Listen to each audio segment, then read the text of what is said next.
لینے آیا تھا۔ اسے پاکستانی حداد لڑکے کا کام پسند آ گیا اور اسے ساتھ چلنے کا کہا۔ یوں گھر سے اجازت لے کر اس نے پاسپورٹ بنوا کر شیخ کے حوالے کیا اور چند دنوں میں وہ سعودی شہر ریاض میں بیٹھا بینرز لکھ رہا تھا۔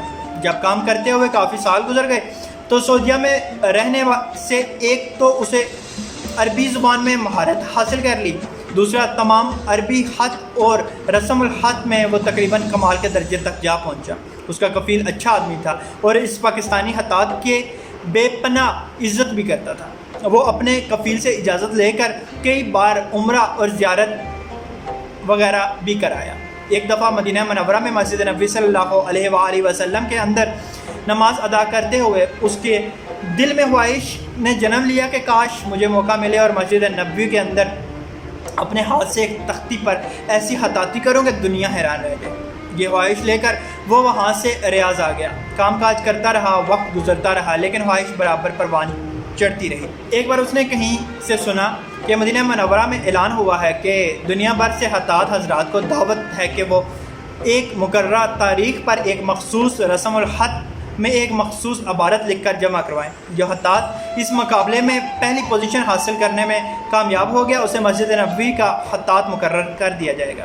اسے لگا جیسے اس کی خواہش پوری ہونے کا وقت آ گیا ہے۔ وہ وہاں گیا تو دیکھا وہاں دنیا بھر سے ایسے حداد اپنا کام لے کر آئے تھے کہ ان کے سامنے اس کی حیثیت کچھ بھی نہیں تھی۔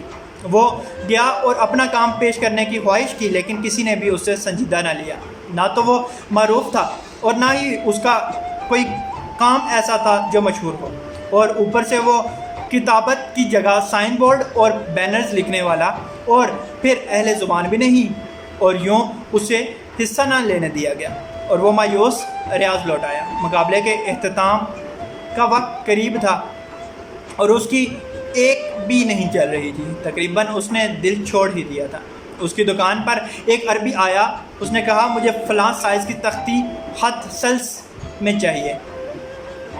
اس نے لکھ دی تو وہ حیران رہ گیا کہ اتنے چند ریالوں میں اتنا بہترین کام تو کوئی بھی نہیں کرتا۔ اس نے کہا تم میرے ساتھ چلو اور میرے لیے کام کرو، وہاں معاوضہ دگنا ملے گا۔ اس لڑکے نے انکار کر دیا تو وہ عربی کہنے لگا میں ایک دکان مدینہ منورہ میں کھولنا چاہ رہا ہوں، اگر کوئی دوسرا حداد ہوا تو بتانا۔ جب اس لڑکے نے مدینہ منورہ کا نام سنا تو کہا مجھے لے چلو، میں وہاں کام کروں گا۔ اسے ایک امید لگ گئی کہ شاید میرا وسیلہ بن جائے۔ یوں وہ کسی نہ کسی طرح پہلے مہربان کفیل کو تقریباً ناراض ہی کر کے مدینہ منورہ چلا گیا۔ مقابلے کے اختتام کا وقت قریب تھا اور نئے کفیل کے ساتھ کام کاج بہت زیادہ تھا۔ دکان چھوڑ کر نکلنا پڑا۔ نیا کفیل اس کے کام سے حد درجہ خوش تھا۔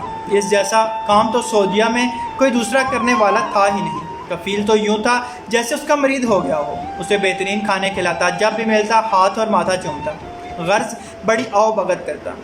اس نے ایک دن کفیل سے اپنا مدعا بیان کیا کہ میں مسجد نبوی میں خطاطی کے مقابلے میں حصہ لینا چاہتا ہوں، میری کچھ مدد کر دو۔ کفیل نے اس کی بات مان لی اور اپنے جاننے والوں سے کہلوا کر اسے کسی طرح اس مقابلے تک لے ہی گیا۔ بڑی مشکل سے اس کا نام رجسٹر ہوا اور اسے مقابلے کے لیے بطور نمونہ پہلے ایک عبارت لکھوائی گئی، پھر اسے شریک کیا گیا۔ یوں اس کی لکھی ہوئی تختی اور وہ اس مقابلے میں شریک ہو گئے۔ مقابلہ ختم ہوا اور نتائج کا اعلان کا دن تھا۔ دنیا بھر سے ماہر اساتذہ کے درمیان اس کا کام کیا حیثیت رکھتا ہوگا۔ بہرحال مقابلے کے نتیجے کا اعلان ہوا اور خلاف توقع وہ دنیا بھر کے ماہر حدادوں کو پچھاڑ کر اول انعام کا حقدار ٹھہرا۔